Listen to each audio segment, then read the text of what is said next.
oras ay tumatakbo. Ano ba ang magandang gawin upang mapigil ito o maantala man lang kahit na sandali? Meron bang makapipigil sa pagtakbo ng oras? Gaano kaya ito kahalaga sa buhay ng isang tao?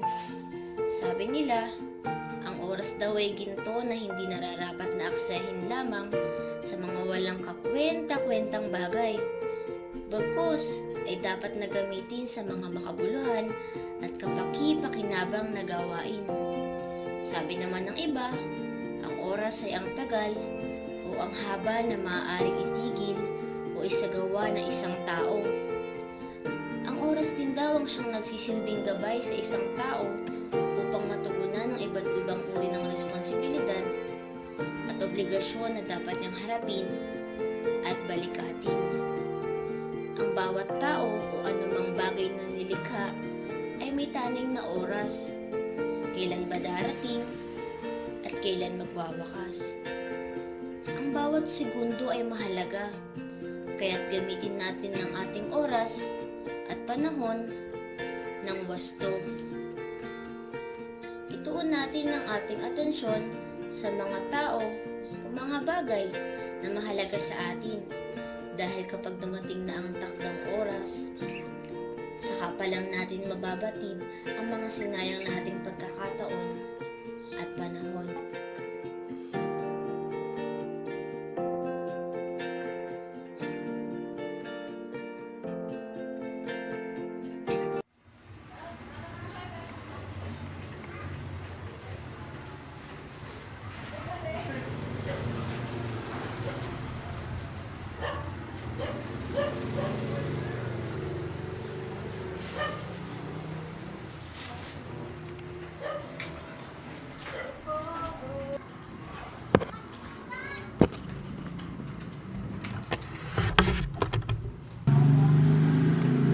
Tapos din.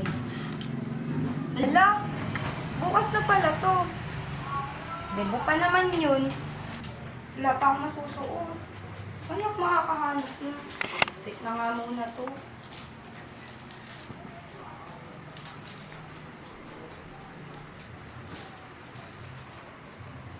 Makatulog na muna.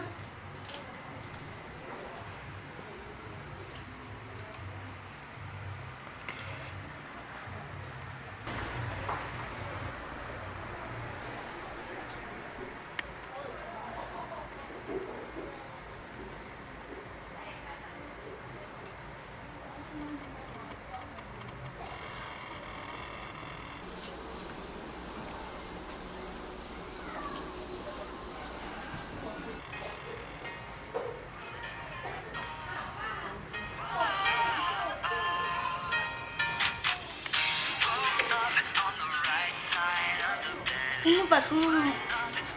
Tulog ipapay na yung tao eh. Storbo. Si Lorna. Ba't tumatawag to? Hello, Bes!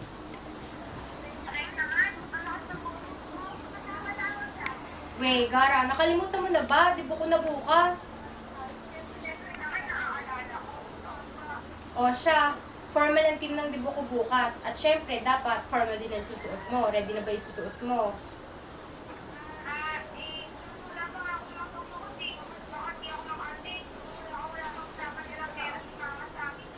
Basta umatin ka bukas. Naku, pag di ka umatin, ako magtatampo na talaga ako sa'yo niyan. Sige, bye-bye. Atin ka bukas, ha? Excited na ako bukas. Problema pa. Kaya ako hahanap ng isusuot.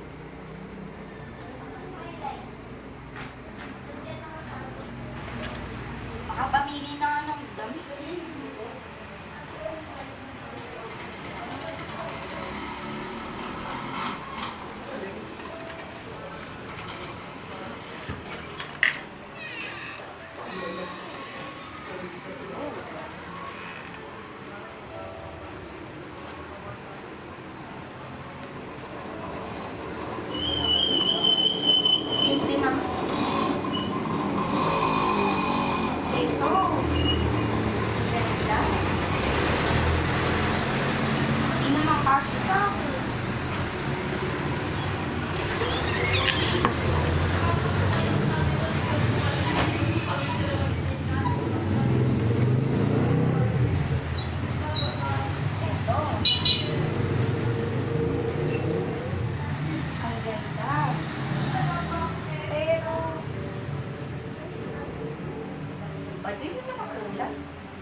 hindi naman bagay sa team mo, Ibo. Alam ko na. Sa taas.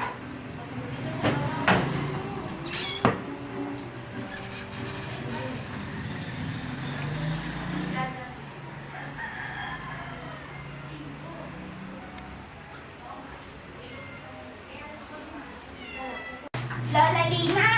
Oh, bakit apo? Lola, may natira pa po bang pera sa pinadala ni Mama nung nakaraang buwan? Meron pa. Kaya lang, para na lang yun sa pagkain natin. Tapos may mga babayaran pa tayo. Bakit mo ba naitanong?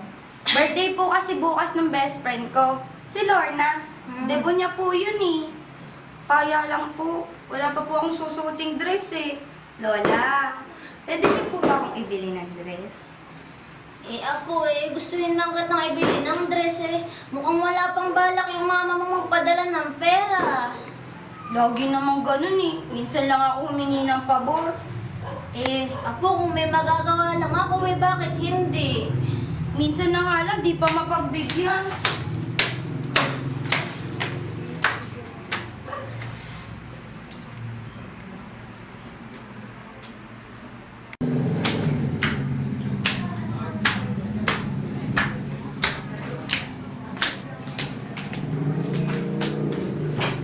Damit na nga lang pinapabili ko. Di pa mapagbigyan.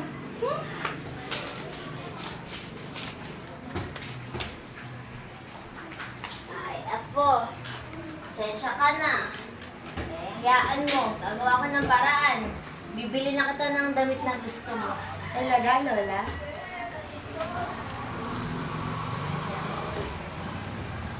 Lola, gusto ko yung white dress, ha? O sige, bibili kita ng gusto mong white dress, yung pinakamaganda. Sige magbibihis muna ako para maibili na kita. Ano? Sige po. Sige. Yes, ibibili na rin ako ni Lola.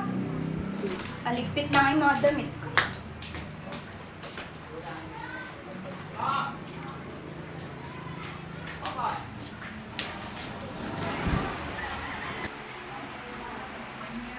Po. Oh. Po. Alis na ako, ano? Baka wala akong maabutan at wala akong mabilhan ng damit na pinabibili mo. Sige po, ingat po kayo ha. Sige. Lola, yung maganda ha. Oo, sige.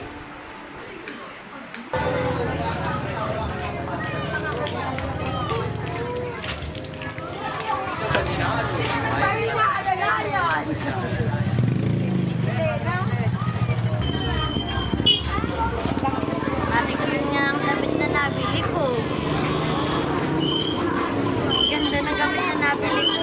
Sana magustuhan to ng apo ko. Ano na lang ba ang pera ko?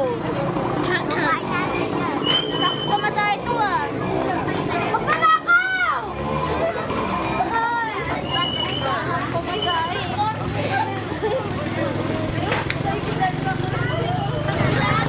Paano kaya nito? Nakuha na ng magnanakaw yung pamasahe ko Wala na akong magagawa kundi maglakad.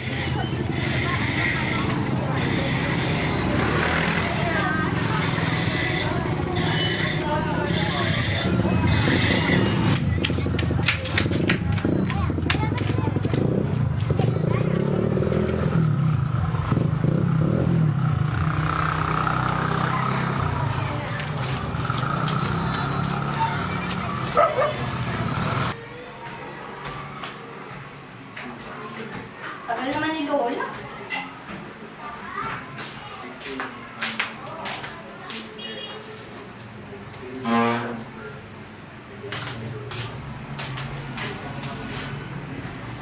Mga oras na din nakakalipas, wala pa.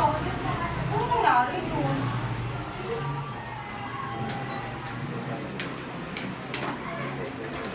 Wala. Andrea pala. Alam ko pagagabihin ka. Pakaga mo. Kasi yung klase ko, pinakancel na naman yung purangis namin. Ganun. Ako naman. Baka sila Kasi nga pala si Lola. Bumili ng dress ko. Kasi susuot ko bukas eh. Sa birthday ba ni Lorna? Buti ka pa. Eh, patingin ako pera mo sa akin para naman yan ko kung bagay sa akin. O sige ate, punta mo lang ang taas, papalit ako.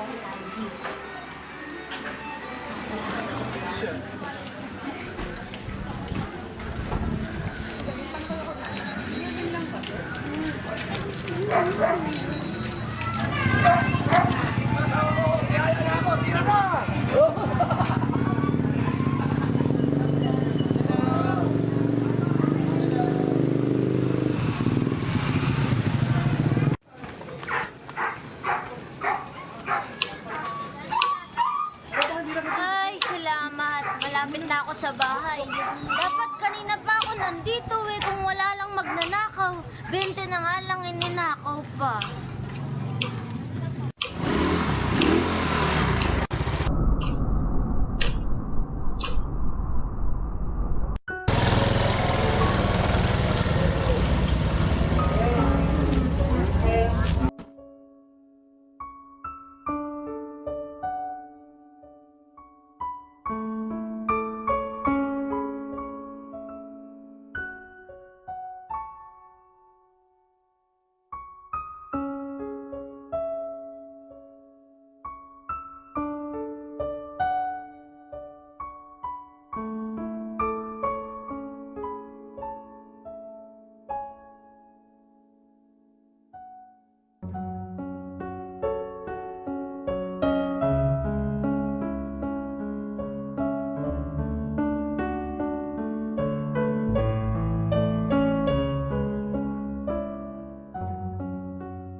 Hi!